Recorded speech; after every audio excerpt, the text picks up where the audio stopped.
unya sulti ang atong mga kaigsuonan sa kahanginan o kanon sa apog ka gi-aresto, no? So you have the time. Yes. By the way, what? Just clarify that what I received was an order from the judge first, no, for the arrest, no, not the exact warrant of arrest first. No, I received it, if I'm not mistaken, mga Wednesday morning, no. So from my lawyer, and then we discussed the mga possible action plan. Ingon siya nga kung mag-file siya of motion for the to quash the warrant, no, or to defer the proceedings. So murag dili kaabot, no. We were really surprised, no, with the sudden development kay abigyan mo nga the status was there's a pending petition sa Department of Justice, no? Mm-hmm. We were waiting for the result. So anyway, wala na tayo mabuhat na natong order from the judge. So to show my good faith, no, just to make sure na I show to them nga dili ko flight risk or what, no. I went to the clerk of court of Makati City Hall, and then I showed to them the order from the judge, no, for the arrest, and then I asked them if I could post bail, no, as advised by my lawyer. And then ingon sila nga since mo voluntary surrender man ka, better ang imong buhaton adto ka mo surrender sa judge nga ga-issue ani nga order of arrest. But we all know that that's not possible because I'm here in Makati, and then the judge, the court that issued the warrant is in Bohol. So that's not an option, no? So the only remaining option is for me to surrender to the PNP. And advice court was that by the clerk of court is that since mga alas 3 na to, medyo risky for me to surrender now because basin og dili kaabot sa pag-process sa bail, no? There's a possibility na maka-overnight ko sa police precinct, no? So they suggested, anyway, I'm just surrendering voluntarily, no? So the following day na lang. So I said, okay, yeah. So I felt reassured, no, na okay, no, I'm just going to do it. Anyway, I was just taking these things in stride, knowing it's not a heinous crime that I committed, no, and until now I claim my innocence. And what I did coming home was to just prepare, no. Ako nang giandam ako Amerikana, no, and then para medyo okay ako ang kuan sa police station, and then gandam na ko sa kung kwarta, no, for the bail, and then suggested by my lawyer pa-picture ko, no, and then I got the copy of the actual warrant, no, yung e-warrant. So I was preparing, and there were people who got really concerned about me because I think, you know, Mayor, nang regards pa nga ingon ka nga BFF ni Governor, I know that there are people who are considered high officials in the province who are really out to pin me down, no. Pardon the term, no. Gusto gid nila nga pakawawan ko, no, pagawas nga na priso ko, etc. So people were concerned. Ingon sila nga, well, ayun na lang pag overnight diya sa imong lugar, no? They could abduct you anytime, no? We're just concerned. And ingon ako is that no, I'm not going anywhere, no. I'm going to face this. If ever that threat is going to happen, then I will deal with it because I don't want to appear like I'm a fugitive, no, running away from this impending arrest. No? So anyway, the plan is first thing in the morning, I'll go to the PNP station to surrender. And everything's ready. But what happened, Mayor, was that early morning, as in murag ngit-ngit pa, I was awakened by the lobby, And then they said, "Sir, sorry to wake you up, na kay bisita, pada ko no kwarta." Sabi ko, pada kwarta. So I was just thinking, Mayor, nga na ko yung mga followers, na ko yung mga supporters nga who wants to contribute ba, no? I think some people already know my address, and ingon ko nga, please receive it for me. Anyway, I want to rest from my God kay I'm going to surrender lagi to the PNP station. Ingon sila nga, no sir, kwarta magod ni, masayo siguro og ikaw ko mo dawat. So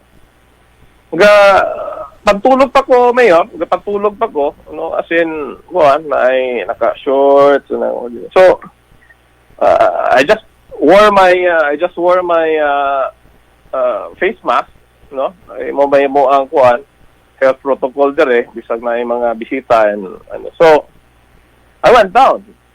And then when and our health protocol here in our place is very strict nga, ang mga visitors dili pwede musod sa lobby, So kung sud pa lang sa lobby, medyo contained na to, but the visitors are not allowed to come in. So I had to go out.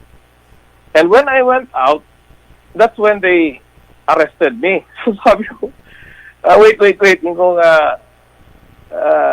just to let you know, I really prepared for this. I was planning to surrender unta. So I thought there's no need for you to, even come up with an alibi nga mahatag kwarta, If only you could have told me nga mag-serve mo og warrant of arrest, then I could have prepared. Kay they wanted to really bring me straight from my place to the station. So I pleaded, can I just go back to my place and then pick up my phone, my wallet, get my money and the requirements for bail. Okay, it was still early morning. I mean, I'll be stuck in the detention cell. Worst case scenario, who could process my exit? And then it's hard to memorize the numbers, of my relatives, of my lawyer, my friends. Very difficult. Sabi na, no. You go with us now because now you're arrested. You're under our custody. So the guards thinking they were just going to hand me cash, and then medyo nagka-exchange na. So the guards were concerned, and then they went out, and then they tried to help me, and then medyo nagka-confrontation gamay because they have to protect their residents, baka kuan. And then they were saying, "Oh no, we're police." They showed their ID, ganyan. Although they were just in civilian clothes, so I wanted to calm the situation and make it low-key. I said, no, it's okay. Para dili na to magkagubutan, I'll just go with them. So the security, they took a picture of the IDs of the police, and then they already dragged me to the vehicle. So that's how it happened. I was increasingly feeling anxious because aside from the fact that it was still early morning, very unusual to arrest a person accused only of a minor crime of libel. They were giving a different reason to arrest, handing money, and then they were wearing civilian clothes. And then what worried me most was the vehicle was not a police mobile, it was a government car. It was an old van, medyo bulingon, and it was just a government plate. So ang husod sa kong utok, since I'm against these public officials, no? Basin og ga-pretend lang sila nga ga-serve og warrant, but actually lahi ni nga group, no? Out to liquidate me. Mo yung suot akong utok, no? And the ID that they showed, if the condo security would call the police headquarters, and the police headquarters would deny na, no, wala pa mi mag-serve. No, it's not us. So, delikado yun, no? So, they handcuffed me, and then when I was in the vehicle, someone was sitting beside me, and then another one behind me. So I could be strangled anytime, blindfolded anytime. And then the one in front of me took a picture of me. I was handcuffed. So it was very a very terrible experience, no, if you ask me. Medyo inkong murag naisahan ako. Murag bawa na siguro ni, no? Basig madasar na ko ani. Madasar Corbito case na ko ani. And ato na siguro ko sa Batangas makitaan, no? So I told them, you know, guys, I just want to tell you na people know about my arrest, and if I disappear, they will start looking for me. I just want to let you know, no? So yun lang, ato na sa, so although we traveled to the police precinct, and when we arrived at the police precinct, I apologized to them. I said, I'm sorry, I initially resisted. I thought that you were a different group, no? So I'm assured now na mga police din ito sila. So medyo nagkakuana na nagka-improve na gamong relationship. And then they were trying to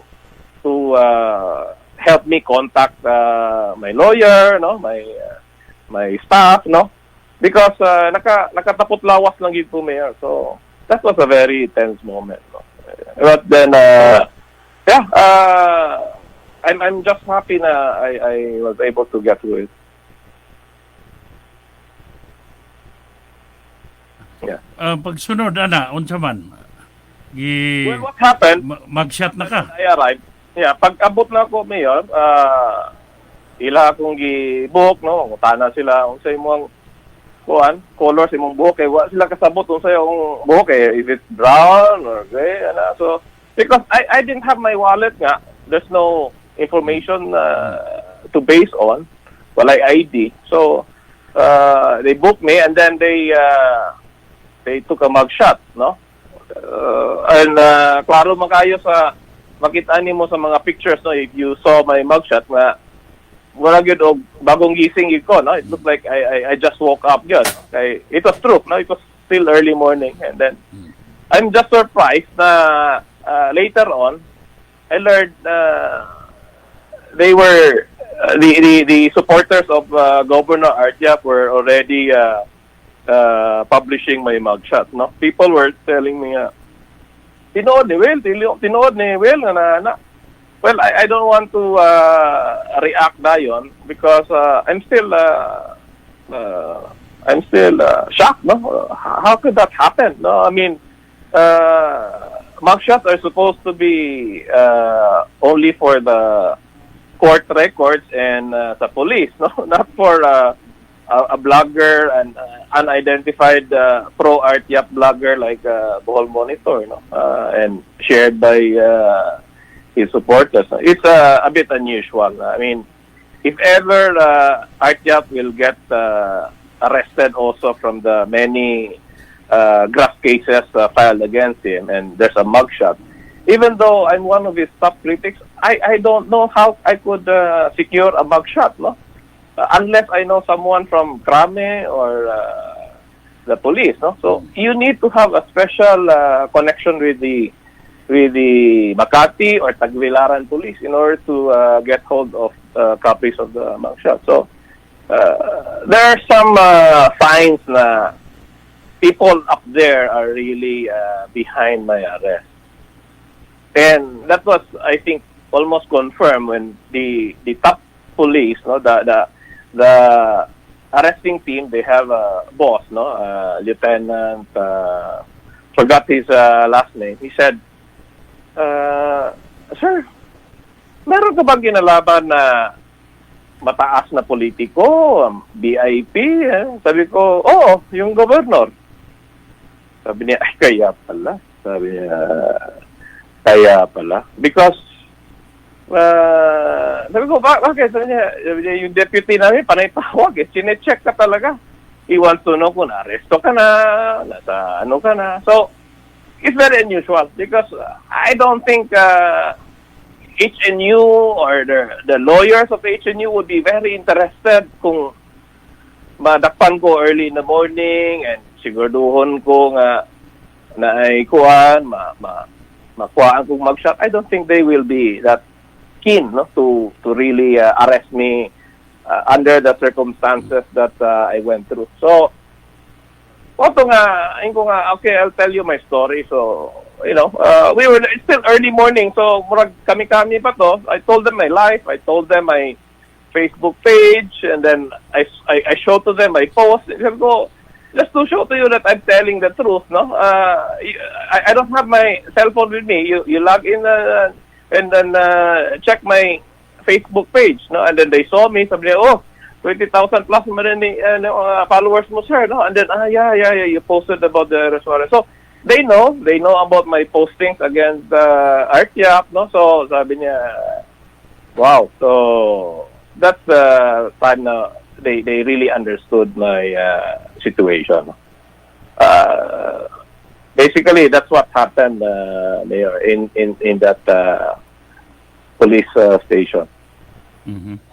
So, okay na ka ha? Mura maayo ang imong body language sa to nga wa ka kulbae, relax ka. So, pwede na ka sa 7 ka warrant of arrest po nimo sa cyber libel ni Governor Yap.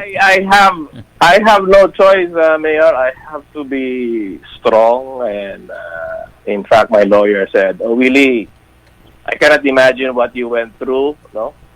But I'm just impressed that you're taking things in stride." And then I told him, "Attorney, I'm just warming up, no? Okay, if this is the ordeal that I went through from a single count of cyber libel case filed by a private institution, HNU. What more for 7 counts of libel filed by the most powerful person in Bohol, no? Patagibaw, I mean, basin next week na po yung arrest warrant, no? So, I'm very, very thankful for the support, no, of the Boholanos, no? They're chipping in money for me. No? It's very touching. Yeah? Uh-huh. So, as a consequence, unsa man, do you still have to continue your advocacy, or the fight must go on, or? Yeah. Huh? Yeah. I will continue. I mean, looking at the positive side, no, I seem to have been humiliated. No, I mean, it's the first time for me to be taken mugshots, and I don't think that I'm an evil person, no, capable of committing many crimes. But I went through this for exposing evil in the capital, and I think that the looking back at what the great leaders of this country went through, no? I mean, naidaghang mga dagkong mga leaders nga ng aresto, ng preso, no? We don't have to look far, no? Secretary Jun Evasco was not only arrested, he was tortured, no? It was so painful that he said he regretted having lived, no?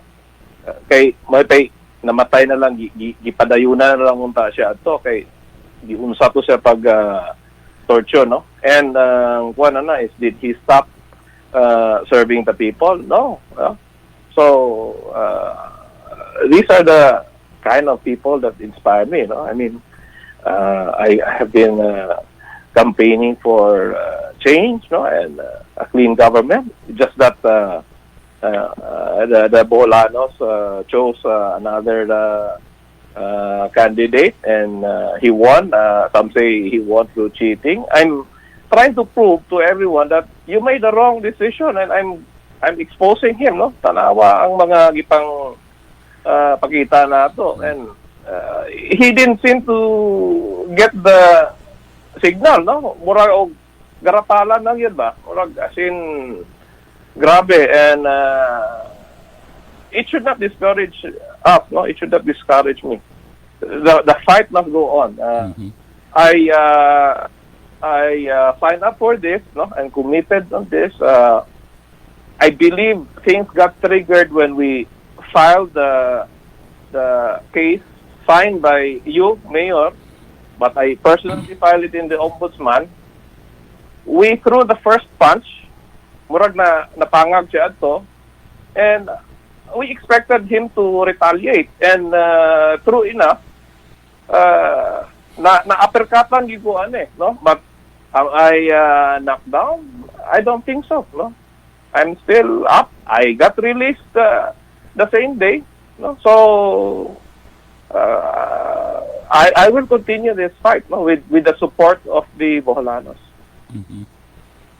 Mayo. So, og diay kuan nga diay order sa Supreme Court nga up to 3 o'clock lang ba to sila o half day na sila? O then sa Monday na. I'm quite curious. There's one troll, of Governor Matiat, one of his rabid supporters nga grabe mo attack na ko online.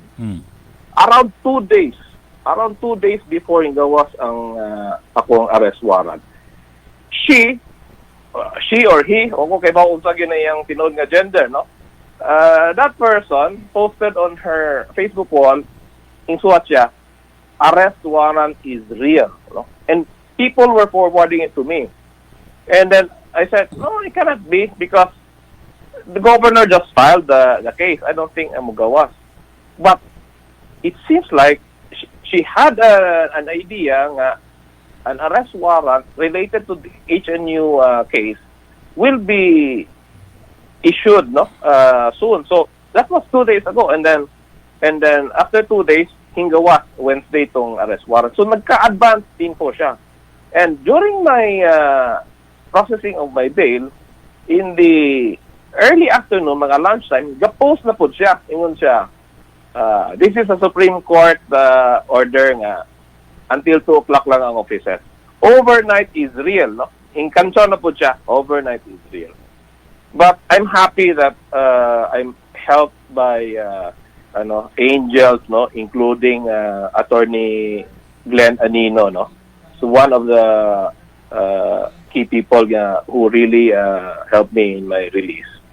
What happened was, nakiusap gid siya ni Judge, na Judge, I know hangtod 2:00 lang, and you give special consideration. So I think the release order was signed as early as mga 3 o'clock, if I'm not mistaken. And then what delayed it was that since there's no work the following day, they were rushing things, and then they closed the office around 5 o'clock, and then yung travel time going to Makati Police Precinct took a few minutes more. So mga around 5:15 na deliver tong release order, because it was the clerk of the judge who was there to personally deliver the order. I mean, my lawyer was with me maybe as early as mga 3:30, So we were really waiting. We were informed that it was signed, but we were just passing time. So, we just had to make the most out of it. Nag-coffee ko, and then nag-order ko pizza for the police, We were having a nice time. I was sharing to them my life, So, in fact, when I left the police station, they said, sir, good luck in your advocacy, no? We support you, ingon ng mga pulis. So. It's a nice feeling. It's a nice feeling. Okay. So what's up for Willie? And, huh? So I think I posted while I was still in the police station, no, a message from CABSEC. No, he said, Willie, let's talk, no, when I get back to Manila. No, so I look forward to meeting CABSEC as he invited me, and I will ask him sincerely to help, not to help me, because I think I can fend for myself, no. Kinsan ko usara man ko nga kuan, but I will ask him to help Boholanos, no, and the province, no. And I don't want to pressure him. I don't want to dictate to him what to do, but I will just plead to him that please help us. No? So, anything more? That's all, Mayor. Unless you have more questions. I just want to, last thing, I just want to correct what you said kay basin og ikaw mo asundon og kihan ni Patpat. Mo lagi. Awa ko yung problema ni Patpat. You mentioned that the survey that they made nga gikalimtan nila tong second district was 2 days before the election. I think 2 weeks before. They 2 weeks. They made a survey March. That was the controversial survey. That was March. Pero release when? Motong na March, I think 15, and then that's motong nagka-problema, no? Then they apologize for it. And that was katong daog si Artiap because for obvious reason, no? Usa ka distrito. And they made another survey which is, I think, you're right, mga 2 weeks before, and hindaog si CABSEC this time, but still they declared it as a statistical tie. No? It's strange, no, for you to declare it statistical tie when daog naman si CABSEC. So anyway, I don't want to comment much about Yan na lang. but they might take it against me. So ora to akong kuha lang nimo CABSEC basinong na switch lang nimo ang Dili, ang punto ane, ang imong outburst was the result aning pag-delete nila or pag-umit, di ba? Yes. It's not just me, Mayor. No. Kaning kasuha ba? It's not only you, but ikaw may ing outburst gyud ane. Kining pag-delete nila, di ba? Sa second district. Yes. Ang kuan mo gud ane is that nasayop sila, but bisag nasayop sila, proceed pon sila og press release and gi-announce nila ang result. I mean, after 20 years experience, after checking and rechecking, wa nimo na mapansin ang nasayop. And then kung napansin man na nimo before the press, you could have called it off because it's really wrong. Pero ano man to nga dito raman ning apologize sa nangasuko ng mga tao nga ako pa ang ginitan. Kamo na nasayop. Ya kamo pa hingkiha. Di ba? That's something that I cannot understand until now. No? Ang punto po nako ane, well no, di unta ko mo discuss ane. Why nga ang kiha si Patpat lang tayo mo pirma na or board resolution sa institusyon. Why allow several press nga mo pirma? Mura man nagpetisyon or what, di ba? So, di na lang tayo magstoryaan eh. We can defend it, no? Wala na problema. Yeah. Oo. Yeah. So, katong, by the way, na-impose ka sa imong wall about Arlene Caraan. Oh, yeah. Huh? So what happened was that I confirmed it. I got to talk to her. And she said that she was having lunch with former Mayor Che Toribio, and then Art Yap, quote-unquote, gate crashed that lunch, no? But he was still welcomed by Ma'am Che, no? nice of her to still entertain, no, an uninvited guest. And when the governor arrived, he told Captain Arlene Garaan na, ina ng imong BFF, nga siya mo'y akong sunod ikiha. And so Arlene asked, ginsa nga BFF, sir, no? And then, ingon si Danlim. Kaya iha magkong gikiha, ako po na siyang ikiha. Ipaabot na niya nga message. So, mura og ang ngayon ka magandam-andam po siguro, Mayor. Ikaw may advisor na ko. Hindi ka nag-iisa. So, ang punto na ko, this is the price we have to pay, no? This is the hazard of what we're doing, no? Nga para sa kinabagaan sa mga katawan o sa lalawigan sa Bohol. So be it, no? Kinsa ko di mahadlok ta. But mao galing ni nga pahunungon ta, just like what you said nga di ta munong.